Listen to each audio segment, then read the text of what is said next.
All right, let's talk about something I'm pretty sure most of us can relate to. It's 7 a.m., your alarm just went off, and the first thing on your mind isn't checking your phone or brushing your teeth. It's coffee, that glorious life-giving elixir that somehow transforms us from zombies into functioning human beings. But here's the thing that keeps me up at night, ironically enough. How much coffee is actually okay to drink? Because if you're anything like me, one cup turns into two, then suddenly it's 3 p.m. and you're on your fourth espresso, wondering if your heart is supposed to beat this fast. So today, I want to dig into the actual science. Not the scary headlines that say coffee will kill you. Not the wellness influencers claiming it's liquid gold. Just the real peer-reviewed research about how much coffee you can safely drink without wrecking your body. Let's start with the official number, because everyone wants to know. The FDA says that for most healthy adults, 400 milligrams of caffeine per day, that's about 2 to 3 12-ounce cups of coffee, is generally not associated with negative effects. Now before you panic because you drink way more than that, let me break this down. An average 8-ounce cup has about 95 milligrams of caffeine, which means you're looking at roughly 3 to 5 cups a day for most people. But here's where it gets tricky. That grande latte from your favorite coffee chain, it's not 8 ounces. It's 16, and it packs way more caffeine than you think. 85% of American adults consume caffeine daily at an average of about 180 milligrams per day, which equals about 2 cups of coffee. So if you're having 2 to 3 cups a day, you're actually right in the normal range. Most people aren't overdoing it as much as they think. But here's what really got my attention, the longevity research. In a massive study of 449,563 people, researchers found that drinking 2 to 3 cups of coffee a day was linked with the lowest risk of death. Ground coffee showed a 27% reduction in death risk. Instant coffee showed 11%, and even decaf showed 14% lower mortality. Think about that for a second. People who drank moderate amounts of coffee were significantly less likely to die during the study period. A 2022 study found that the biggest decline in early mortality was seen for those who drank 2 to 3 cups of coffee a day. We're not talking about some fringe benefit here. We're talking about a measurable reduction in your risk of dying early. In another study of over 400,000 people aged 50 to 71, those who drank 4 to 5 cups per day had a 12% to 16% reduced risk of early death. The research is pretty consistent across multiple studies, and hundreds of thousands of people. Coffee drinkers at moderate levels tend to live longer. Now let's talk about what coffee actually does for your health. Recent studies found that coffee drinkers are less likely to die from some of the leading causes of death, including coronary heart disease, stroke, diabetes, and kidney disease. This isn't just about living longer, it's about avoiding the diseases that kill most people. All coffee subtypes, ground, instant, and even decaf, were associated with a reduction in cardiovascular disease. The lowest risk was observed with 2 to 3 cups a day, which was associated with a 6% to 20% reduced likelihood of cardiovascular disease. What's fascinating is that it's not just the caffeine doing the work. Harvard researchers noted that people who drink up to 8 cups of coffee per day may slightly lower their risk of early death, and it doesn't appear to matter if the coffee is caffeinated or decaf, brewed or instant. Coffee contains over 100 biologically active compounds, antioxidants, and polyphenols that seem to protect against inflammation and disease. But, and this is important, there's definitely such a thing as too much.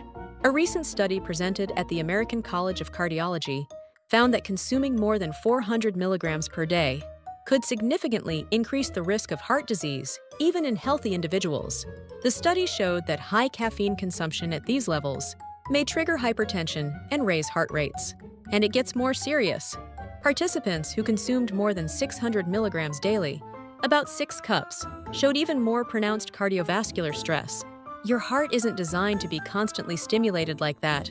If you have more than what's safe, you'll experience symptoms like heart palpitations, anxiety, restlessness, and difficulty sleeping.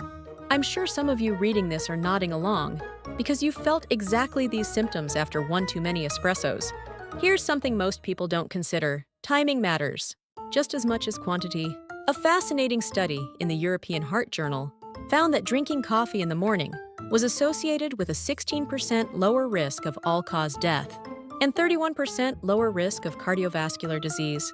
death compared to drinking coffee throughout the entire day. Why?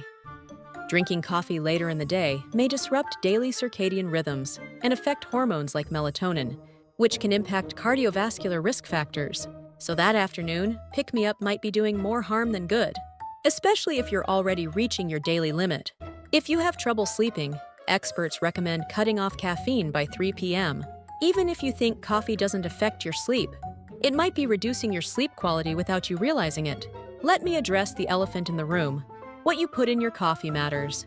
A 2020 review published in the New England Journal of Medicine found that the health benefits are more strongly related to coffee itself, compared with other caffeinated drinks, likely resulting from ingredients in coffee beyond just caffeine.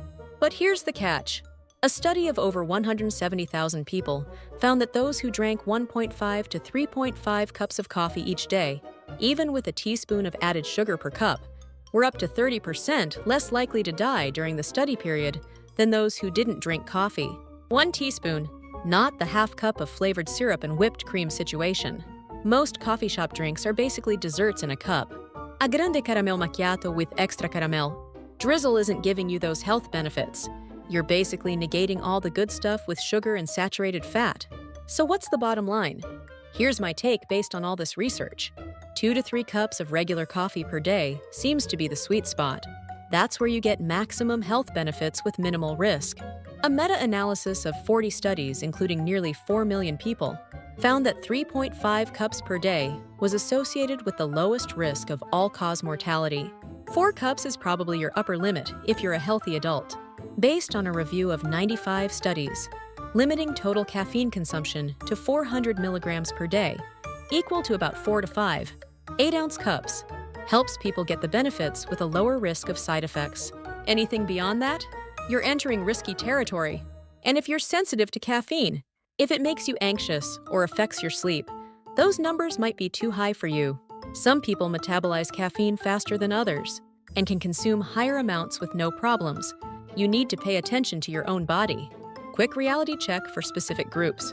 If you're pregnant, the American College of Obstetricians and Gynecologists recommends limiting intake to under 200 milligrams a day, about 1 to 2 cups. If you have underlying heart conditions, anxiety disorders, or take certain medications, talk to your doctor before chugging multiple cups daily.